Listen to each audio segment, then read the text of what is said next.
رب کی مرضی ہے کہ میں اپنے باپ کا اکلوتا بیٹا ہو کر کے ان کے جنازے میں شرکت نہ کر سکوں۔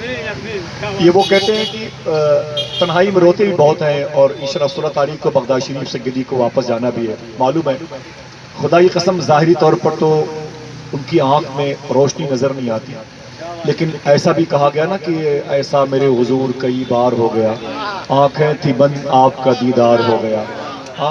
بلکہ دیدار کیا ہوتا تھا، وہ دیدار کرانے والوں کے قافلے کی تعداد میں اضافے کا سبب بن گئے تھے، ان کی وجہ سے لوگ حضور کا دیدار کرتے تھے۔ اپنے وقت کے بہت بڑے ولی کامل تھے جن کا انتقال پرملال ہوا ہے۔ آپ نے انتقال سے تقریباً 2.5-3 گھنٹہ پہلے سیدی کی والد مخدومہ کو بلایا اور بلا کے فرمایا تقریباً 11:30 یا 12 بجے فرمایا کہ آج میرا انتقال ہو جائے گا۔ سمجھ رہے ہیں آپ؟ سیدی کے والد مخدوم پر فرمایا آج میرا انتقال ہو جائے گا، پریشان مت ہونا۔ تو ان کا کہ نہیں اللہ آپ کو طویل عمروں سے نوازے۔ تو آپ نے فرمایا نہیں یہ فیصلہ ہو چکا ہے، میرا انتقال ہو جائے تو کرخ جس محلے میں سیدی رہتے ہیں کرخ، ہاں، فرمایا کہ قریب میں مسجد ہے، مجھے غسل جا کے اس مسجد میں دینا اور پھر میرے جنازے کو غوث پاک کی بارگاہ میں لے کے جانا۔ اللہ، میرے جنازے کو غوث پاک کی بارگاہ میں لے کے جانا۔ اگر مرقد جیلانی میں غوث پاک کی مزار شریف کے مواجہ شریف کے سامنے ایک خوبصورت وادی نور ہے جہاں غوث پاک سرکار کے خدمہ، غوث پاک سرکار کی شہزادیاں، غوث پاک سرکار کے نبیرگان وہاں لیٹے ہوئے ہیں جسے مرقد جیلانی کہتے ہیں۔ جب آپ غوث پاک کے گنبد شریف کی تصویر دیکھتے ہیں تو اس میں کبھی 1 یا 2 کبھی 3 کبھی 4 یا 5 کھجور کے پیڑ نظر آتے ہیں۔ یہ اتنا یاد کر لیں کھجور کے پیڑ اسی مرقد جیلانی میں، اسی قبرستان میں۔ تو آپ نے فرمایا تھا کہ وہاں لے کے جانا، اگر حضور غوث پاک کی مرضی ہوئی تو میری نماز جنازہ باب الشیخ میں پڑھنا، اور اگر میری غوث پاک کی مرضی ہوئی تو پھر میرے جنازے کو مرقد جیلانی میں تدفین میری عمل میں آئے، اور اگر ایسا نہ ہو پائے تو قریب میں امام غزالی کی مزار شریف ہے، ان کا مقبرہ بھی ہے، وہاں پر میری تدفین عمل میں آنی چاہیے۔ عجیب و غریب شان کے مالک ہے، 5 منٹ پہلے پھر ارشاد فرماتے ہیں کہ خاموش ہو جاؤ، خاموش ہو جاؤ، میرے جانے کے وقت آ گیا۔ درود شریف پڑھا آپ نے، کلمہ شریف پڑھا، اور پھر گھر والوں کو خدا کے حوالے کیا، اور پھر آپ کی روح مبارکہ رب قدیر کے حضور جا ملی۔ سیدی حیدرآباد میں تھے، حیدرآباد سے سرکار توکل مستان شاہ کی بارگاہ میں حاضری کے لیے بنگلور تشریف لے گئے تھے۔ جیسے وہاں پر پہنچے ویسے خبر آئی کہ آپ کے والد صاحب قبلہ کا انتقال ہو گیا۔ ظاہر سی بات ہے غم کا پہاڑ ٹوٹا سیدی پر، گھر پہ امی جان پریشان، گھر پہ تمام تر شہزادیاں وہ پریشان، عجیب ماحول تھا۔ لیکن یہاں پر سیدی موجود ہے، فرمایا صوفی سلطان میں شاہ صاحب قبلہ نے کہ بڑے سیدی کی یہی مرضی ہے کہ میرے بیٹے شیخ عبد الرحمن صاحب الہ آباد کی مجلس میں شرکت کر کے ہی بغداد واپس آئے۔ تو دوستو اپنی پریشانی کو انہوں نے بالائے طاق رکھا اور ہماری نیکیوں میں اضافے کا سامان بننے کے لیے تشریف لائے۔ ہمارے چہرے پر ہنسی کے لیے ہنس دیتے ہیں، ہمارے چہرے پر مسکراہٹ کے لیے وہ مسکرا دیتے ہیں، ہم بھوکے نہ رہیں اس لیے وہ کھانا بھی کھا لیتے ہیں، ہم پیاسے نہ ہوں اس لیے وہ مشروب کا استعمال بھی کر لیتے ہیں۔ وہ ہمارے لیے یہاں پہ تشریف فرما ہے۔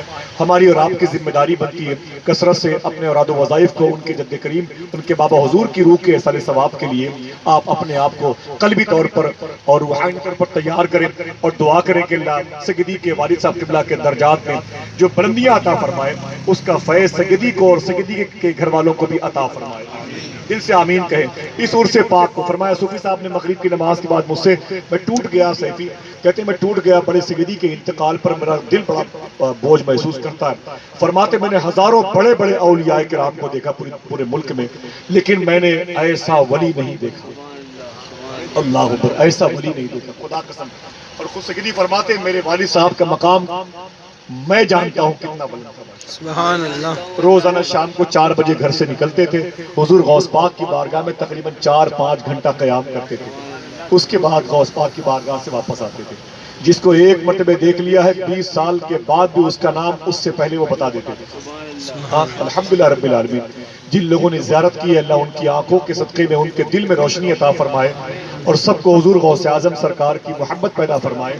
آج سرکار غوث اعظم کی بارگاہ میں جس کی حاضری قبول ہوئی ہے اس کے صدقے میں سیدی کو صبر جمیل کی توفیق بخشے اور سیدی کے بغداد شریف جانے کا سفر دعا فرمائے اللہ آسان فرما دے۔ الحمدللہ رب العالمین خاص دعا فرمائے تمام تر مجالس میں اپنے اپنے گھروں میں سیدی کے والد مخدوم کے نام سے احسان ثواب کی تقریب کا اہتمام کریں آپ۔ کریں گے انشاءاللہ. ذمہ بازار جاؤ، کچھ کماؤ، کچھ لاؤ. یہ بچے بھوکے ہیں، یہ پتیلی میں کب تک اپنے بچوں کو پانی پکا پکا کے انہیں سلاتی رہوں گی. شاعر نے کہا نہیں کہ گنگناتا جا رہا تھا ایک فقیر، دھوپ رہتی ہے نہ سایہ دیر تک، بھوکے بچوں کی تسلی کے لیے ماں نے پھر پانی پکایا دیر تک. تو بیوی نے کہا میرے شوہر حبیب اجمی جاؤ شہر کے چوراہے پر جہاں مزدور رہتے ہیں وہاں چلے جاؤ اور وہاں پر جا کر کے مزدوری کرو، شام کو پیسے لے کے آؤ، بچوں کا پیٹ بھرے. تو بولے ٹھیک ہے کل چلے جاؤں گا. جب کل آئی، صبح آیا نا، تو آپ سے پھر بیوی نے کہا جاؤ کام کرو. تو پھر نکل گئے. وہ جھولے میں مصلی رکھا، سجاد مصلی رکھا، لوٹا رکھا، نکل گئے جنگل. اور جنگل میں جا کے سمندر کنارے وضو کیا، مصلی پر نماز پڑھی، تسبیح لے کے بیٹھ گئے. اللہ اللہ پڑھ کے بتائیں، سیدی کو شاہد بنائیں، گواہ بنائیں بلند آواز سے اللہ اللہ اللہ. وہاں جا کے بیٹھ گئے. جب شام ہوئی تو گھر واپس آ گئے. تو بیوی نے کہا کیا ہوا، کام کیا؟ بولے ہاں دن بھر کیا. کہا مزدوری؟ تو کہتے ہیں کہ مالک اتنا اچھا ہے کہ ایک ہی دن میں مزدوری مانگتے ہوئے شرم لگتی ہے. کچھ لوگ اللہ کا نام لیتے ہوئے شرم آتے ہیں، وہ دن بھر اللہ کا نام لیتے رہے. کہتے مالک بہت اچھا ہے، اسے ایک ہی دن میں مزدوری مانگتے ہوئے شرم کا احساس ہوا. بیوی نے کہا کہ نا آپ کل جو ہے نا، آپ کل جو ہے جائیے گا تو اس کی مزدوری اس کا ضرور لے لیجئے گا. بولے ٹھیک ہے، وہ تو بغیر مانگے دینے والا ہے. اگر عقیدہ ہے تو ذرا بول دے سبحان اللہ. کیا بغیر مانگے؟ دیار سرکار منور شاہ الہ آبادی، بارگاہ سرکاران چودھواں پیرا، آمد حضور سیدی سرکار شیخ عبدالرحمن شاہ صاحب قبلہ، اولاد سرکار امام حسین، نور نگاہ سرکار غوث العظم، مشائخ اہل سنت.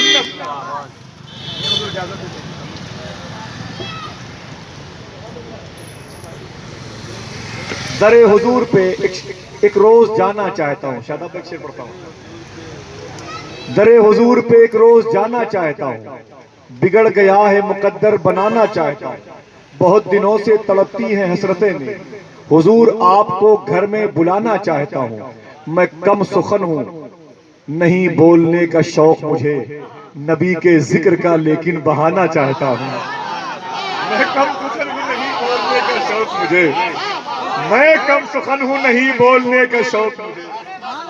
بہت بہت شکریہ. ذرا پھر سے کہتے ہیں ہاتھوں کو اٹھا کے لبیک یا رسول اللہ. جائیں گے مدینہ شریف تو کیا پڑھیں گے آپ؟ لبیک یا رسول اللہ. بولے بولے بولے آپ. در حضور پہ ایک روز جانا چاہتا ہوں، بگڑ گیا ہے مقدر بنانا چاہتا ہوں. مولانا ہاشم بھائی شعر دیکھیں. در حضور پہ ایک روز جانا چاہتا ہوں، بگڑ گیا ہے، بولے بولے بولے بولے آپ، بگڑ گیا ہے مقدر بنانا چاہتا ہوں. بہت دنوں سے تڑپتی ہیں حسرتیں میری، حضور آپ کو گھر میں بلانا چاہتا ہوں. حضور آپ کو گھر میں بلانا چاہتا ہوں. حضور آپ کو گھر میں بلانا چاہتا ہوں. میں کم سخن ہوں نہیں بولنے کا شوق مجھے، نبی کے ذکر کا لیکن بہانا چاہتا ہوں. میں کم سخن ہوں نہیں بولنے کا شوق مجھے، میں کم سخن ہوں نہیں. اب ایک شعر پڑھتا ہوں میں کم سخن ہوں نہیں بولنے کا شوق مجھے، نبی کے ذکر کا لیکن بہانا چاہتا ہوں. اور میرے مزاج میں شامل نہیں میرے آقا تمہارے ناز، مگر میں اٹھانا چاہتا ہوں. میرے مزاج میں شامل نہیں، میرے مزاج میں شامل نہیں میرے آقا تمہارے ناز، مگر میں اٹھانا چاہتا ہوں. تمہارے ناز مگر میں اٹھانا چاہتا ہوں.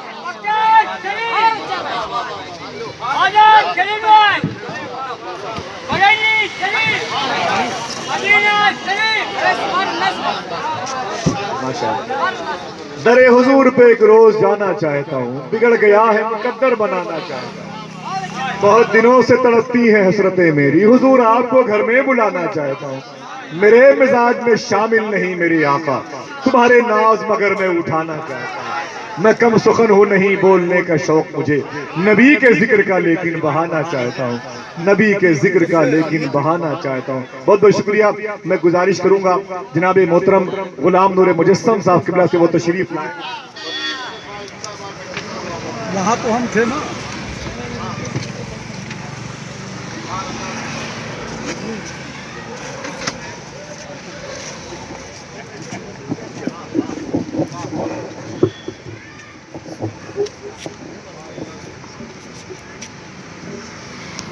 السلام علیکم ورحمۃ اللہ. درود پاک پڑھیں. اللہم صلی علی